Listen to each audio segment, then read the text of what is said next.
Although yesterday I spoke to Omid Scobie, the co-author of the Harry and Meghan biography Finding Freedom.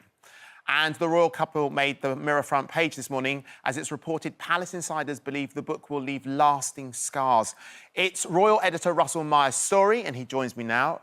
Good morning to you. Good morning. Did you enjoy the interview yesterday? I did, actually. I thought he was very well. He was sort of probing questions, and Omid gave a good account of himself about this book that they've written. Yeah. The repeated denials that the couple, Harry and Meghan, have facilitated interviews or certainly corroborated with the book have been obviously repeated by the authors. Yeah. However, as we revealed today in the Mirror, that is not what sort of people at the palace are thinking. And I think we were all thinking it, weren't we? This book couldn't have been written without their cooperation.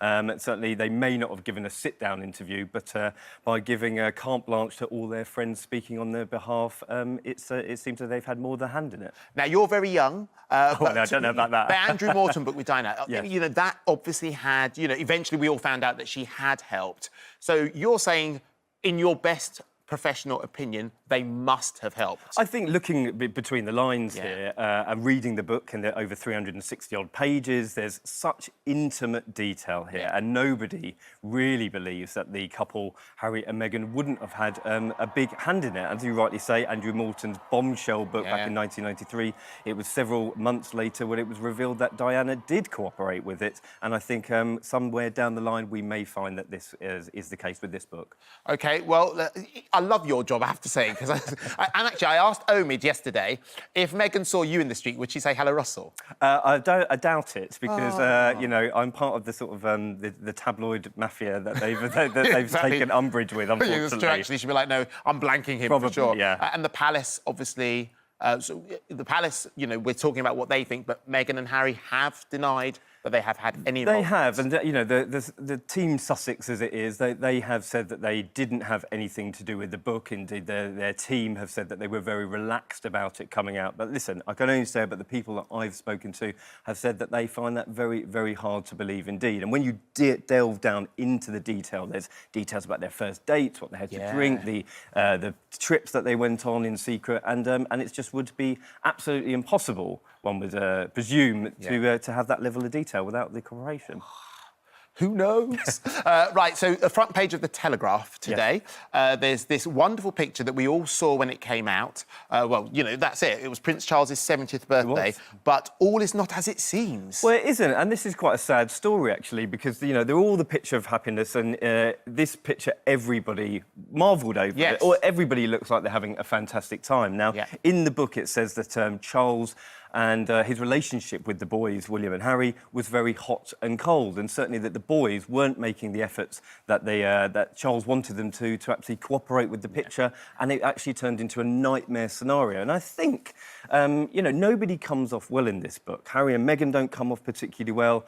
Nobody is spared sort of the brutish barbarisms, whether that's William and Kate. Charles is basically labelled as self-centred, only caring about himself, and I think you've just got a very, very sad situation. It's so bizarre, isn't it? Because here's a family that people who love the royal family love them. People who don't.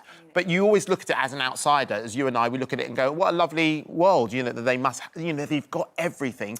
But actually, they are just like any normal family. Well, it is, isn't it? It's like these arguments that people have over Christmas dinner and, the intricacies of a family. And they are no different, really. They may have insane wealth and privilege, and it looks like from the outside that everything is hunky-dory. Now, obviously, they didn't feel that that being inside the institution was for them. However, I think some of the criticism that can be labelled of them is for Meghan and Harry, when you are in an institution and you just walk away from that not knowing how it works. And I think that the problems that they had with working with the hierarchy, not necessarily happy about being second best to William and Kate, the future king and queen, well, one must wonder, did you go in with it with your eyes open? When I spent a lot of my life working with pop stars and seeing the pop stars' entourages, they have a manager, a PR person, etc.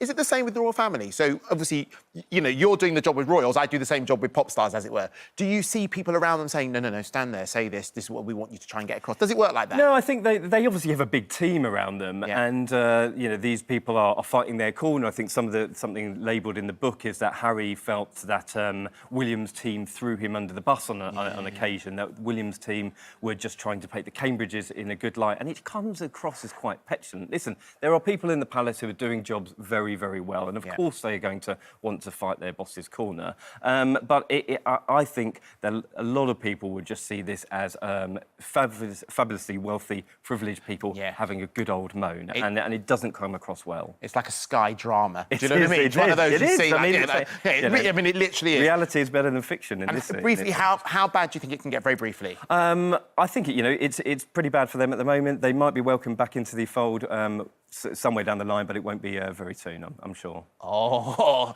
and Russell has said it. Lovely to see you. Thank you very much indeed. Don't forget, you can watch full episodes of Lorraine on the ITV Hub and all the best clips, compilations and playlists right here on our channel.